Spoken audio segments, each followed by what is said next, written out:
بسم اللہ الرحمن الرحیم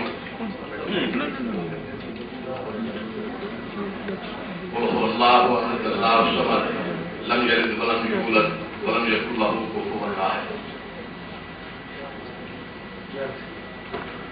حضرین و حضرات، اولڈ گارڈینز ایسوسی ایشن کی روایت ہے کہ ہمارے جب بھی کوئی سینئر گارڈین کسی عہدے پر فائز ہوتے ہیں تو ہم ان کی پذیرائی کرتے ہیں.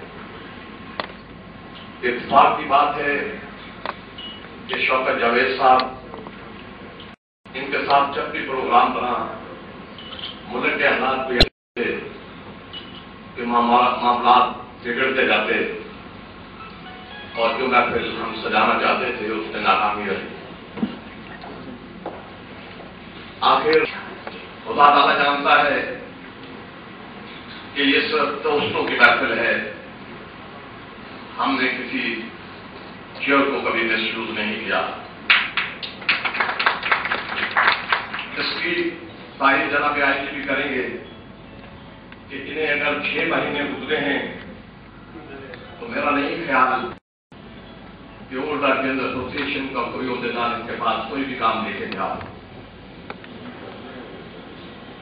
لیکن کسی غریب، کسی ضرورت مند، کسی کے لیے انصاف لے کے جانے کے لیے کوئی حق نہیں ہے. لیکن ہمارا ایک مشن ہے کہ دیانتداری، انصاف کی شمع جو ہے وہ ہمیشہ جلتی رہے. جو ہمارے علاقے اس پہ کام کرتے ہیں ہم ان کی پذیرائی بھی کرتے ہیں. میں آپ کی آمد پر آپ کا شکریہ ادا کرتا ہوں. حقیقت میں ہمارا لگانے سے بڑھ کر آپ کا آ جانا ہمارے لیے اور جناب شوکت جاوید صاحب کے لیے بہت بڑا اعزاز ہے. میں ایک بار پھر تمام ایگزیکٹو باڈی کی جانب سے تمام حاضرین کا شکریہ ادا کرتا ہوں. ہمارا کچھ طریقہ کار ہے. کوئی ایسا نہیں ہوتا کہ ہم مہمان کو بٹھا کر اس کی تعریفیں کرتے ہیں، لیکن حق بھی نہیں ہے کہ سب دوست جب اکٹھے ہیں تو ہم کچھ نہ کچھ چار کے مہمانوں نے گرامی، خاص کر مہمانوں نے محترم کے لیے کچھ کہیں. ان کے بڑے قریبی دوست، ان پہ الزام تھا کہ یہ رابین نہیں ہے. یہ جناب شوکت جاوید صاحب نے ابھی ان کو کہا. میں نے کہا جو 30 سال سے رابین کے ساتھ جڑا آ رہا ہو وہ رابین کیسے نہیں ہو سکتا. جناب تنویر عباس صاحب، دوست شوکت جاوید، بزرگان محترم، دوستان عزیز،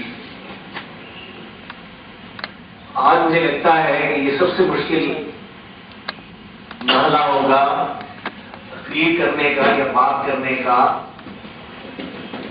ایک ایسے شخص کے بارے میں جس سے میرا تعلق خاطر 4 دہائیوں کو محیط ہے.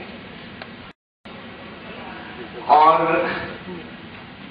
بڑا عجیب سا لگتا ہے مجھے کہ وہ باتیں جو دل میں دونوں طرف نقش ہیں ان کا اظہار اس بڑی محفل میں کر دیا جائے.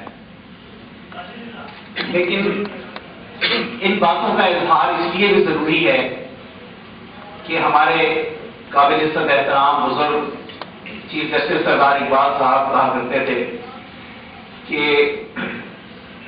انسان کو انسان کے عیوب پہ، عیبوں پہ پردہ ڈالنا چاہیے اور اس کا کم ذکر کرنا چاہیے، بلکہ ذکر سے گریز کرنا چاہیے اور اچھائیوں کا ذکر تسلسل کے ساتھ اور تکرار کے ساتھ کرنا چاہیے.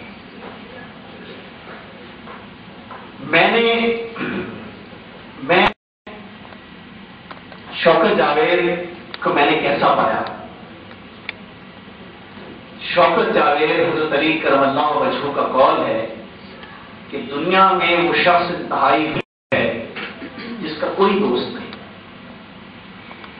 لیکن میں اس محفل میں اگر اسے مبالغہ نہ سمجھیں تو جس کا شوکت جاوید دوست ہے وہ 100 دوستوں پہ بھاری ہے۔ میں نے شوکت جاوید کو ایک بہادر، ایک سچا، سچا اور انصاف کا دائی انسان پایا ہے۔ بہادر میں اس لیے کہتا ہوں کہ بہت پہلے کی بات ہے، گورنمنٹ کالج میں جب شوکت صاحب تعلیم حاصل کر رہے تھے تو اس زمانے میں کچھ براہ راست پولیس کے افسران کو تلاش کیا گیا تھا، ان میں یہ بھی شامل تھے، لیکن شاید انہیں کال نہیں آئی، شاید انہیں پتہ نہیں آیا۔ اس عرصے میں انہوں نے پنجاب یونیورسٹی میں ماسٹرز کے لیے داخلہ لے لیا اور پھر شارٹ سروس کمیشن حاصل کیا، اور کمیشن حاصل کرنے کے بعد ملٹری اکیڈمی میں تھے کہ 1971 کی جنگ کا آغاز ہو گیا۔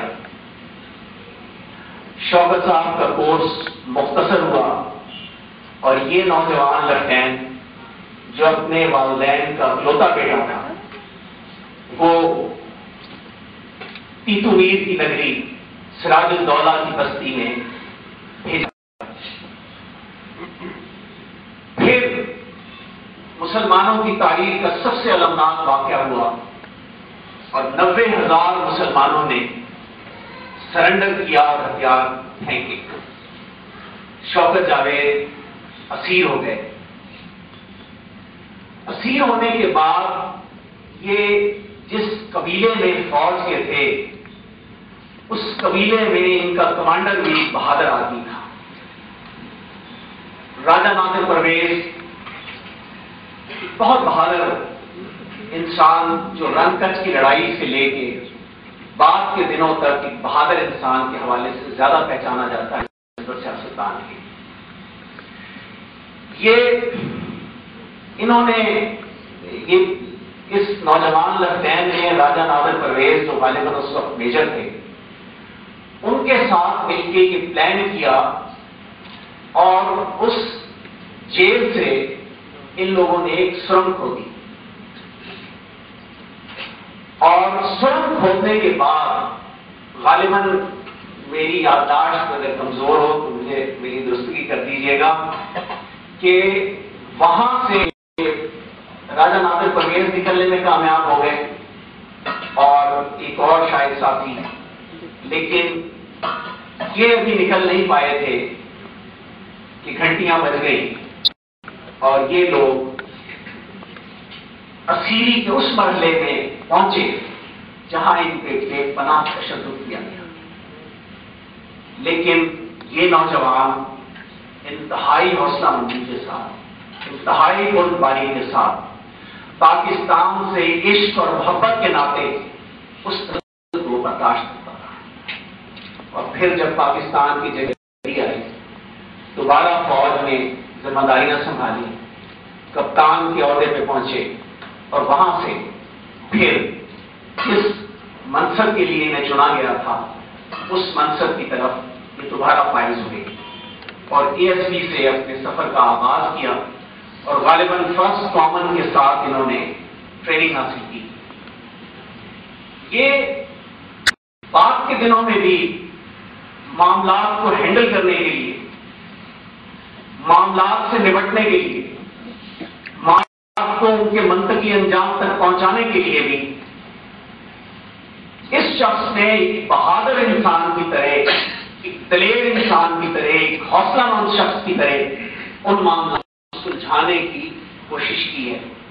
اور اس برے زمانے میں کہ علامہ نے کہا تھا کہ عقل عیار ہے 100 بھیس بدل لیتی ہے، عقل مند لوگ بہت بزدل ہوتے ہیں، لیکن یہ پڑھا لکھا، بہت ہی پڑھا لکھا میرا دوست بہت ہی بہادر شخص بھی ہے۔ اس سے بڑھ کے یہ کہ سچ کے علاوہ میں نے اسے کبھی جھوٹ بولتے نہیں دیکھا۔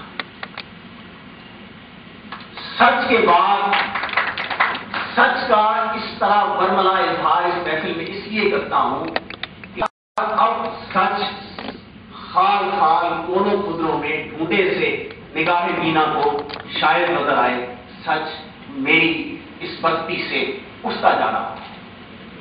دوستان عزیز، پھر یہ سچا دوست بھی ہے۔ سچا دوست اس لیے کہ نہ صرف یہ چھاؤں میں آپ کے ساتھ رہتا ہے بلکہ دھوپ میں بھی آپ کے ساتھ کھڑا ہونے کی کوشش کرتا ہے۔ مجھے اس کی اس شناخت نے 40 برس تک اس سے جوڑے رکھا ہے۔ اس میں میرا کوئی کمال نہیں،